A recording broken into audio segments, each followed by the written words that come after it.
کیونکہ جیل کا یہ ریکارڈ ہے کہ جیل میں جتنے بھی فیصلے آئے وہ عمران خان صاحب کے خلاف ہی آئے ہیں.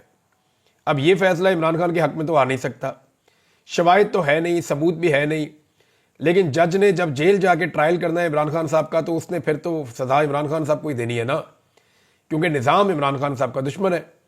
لیکن اس وقت نظام پھنسا ہوا ہے کہ اس آدمی کو باہر کیسے نکالنا ہے, یہ بھی ایک پرابلم ہے. اور یہ پرابلم کا جو ریزن ہے وہ یہ ہے کہ جو بائیڈن کی سپورٹ پیچھے سے ہٹتی جا رہی ہے. جو بائیڈن کی سپورٹ ہٹنے کا مطلب, جب میں کہتا ہوں نا آپ کو کہ جو بائیڈن کی سپورٹ ہٹ رہی ہے, اس کا مطلب ہرگز یہ نہیں ہے کہ ڈونلڈ ٹرمپ آئے گا اور آ کر کہے گا عمران خان کو جیل سے باہر نکالو. ایسا نہیں ہے.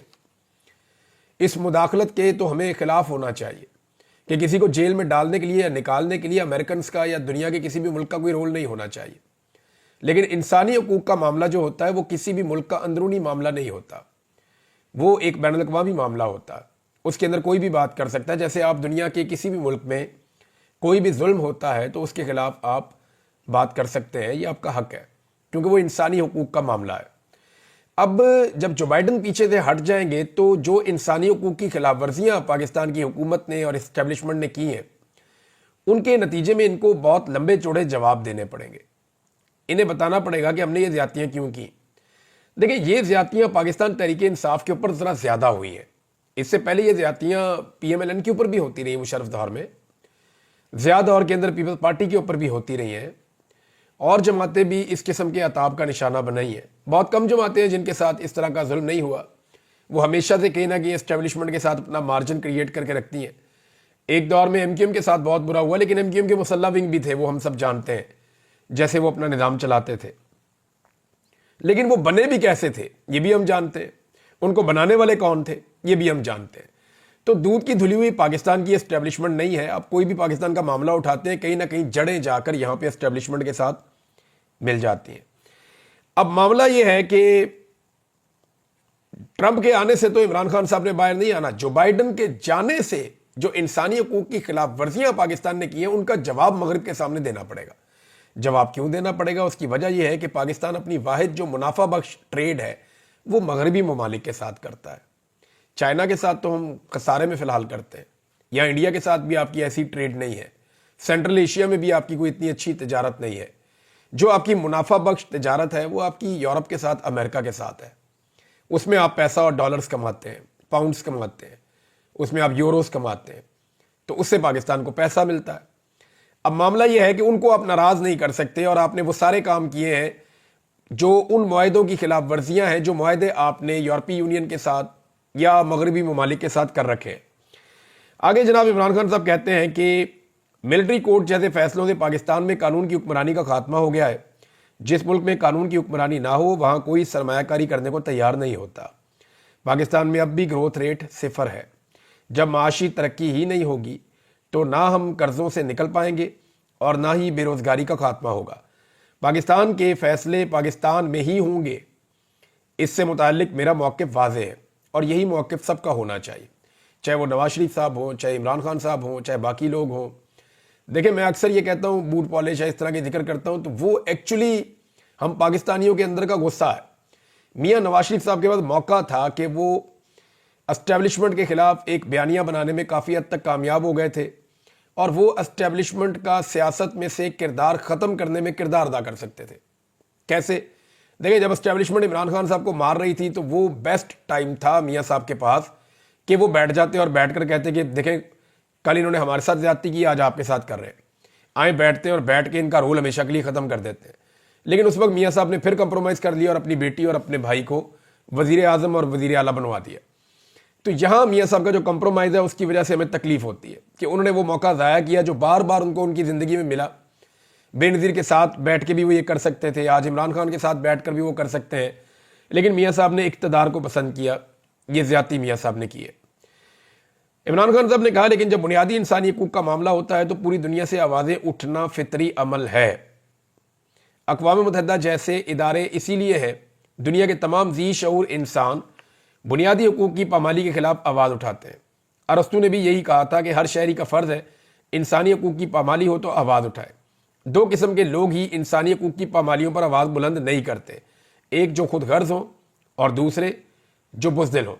ٹرمپ سے یہی امید ہے کہ وہ نیوٹرل رہیں گے, کیونکہ جو بائیڈن جو ہے انہوں نے جنرل باجوہ کے اکسانے پر ہماری حکومت کو عدم اعتماد کے ذریعے ہٹا کر واضح مداخلت کی تھی جو ساری دنیا جانتی ہے۔ ہماری مذاکراتی کمیٹی حکومت کے ساتھ مذاکرات کر رہی ہے، ہمارے مطالبات جائز ہیں۔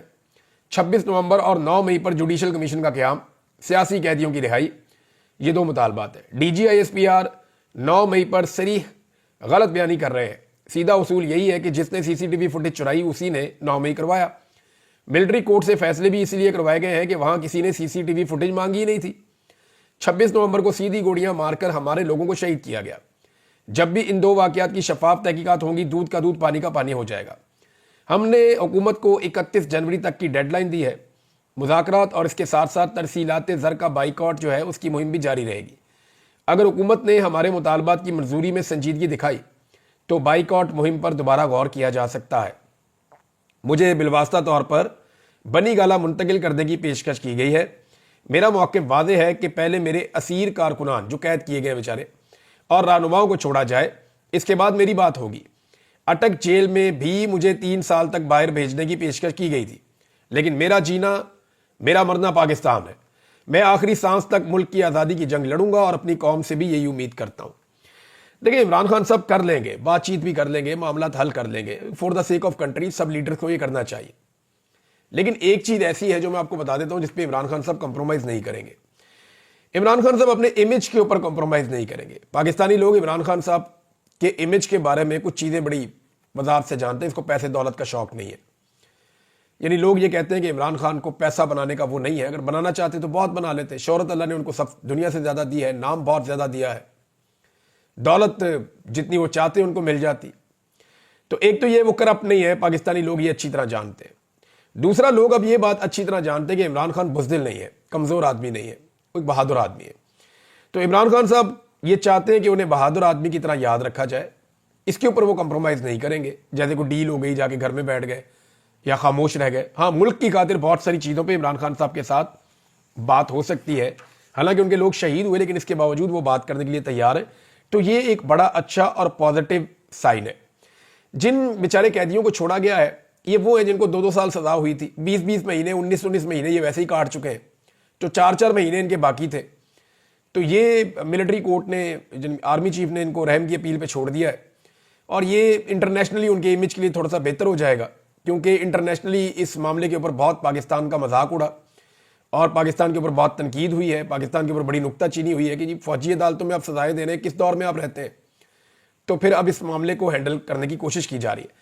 اگر یہ ابھی بھی ہینڈل نہیں ہوتا تو پھر سپریم کورٹ آف پاکستان کا جو آئینی بینچ ہے وہ فوجی عدالتوں میں سویلین کے ٹرائل کے خلاف فیصلہ دے کر تمام جو ٹرائل ہے ان کو منتقل کروا دے گا یہاں پہ عام عدالتوں میں، تو وہاں پتہ چلے گا جناب کیا ہوا ہے۔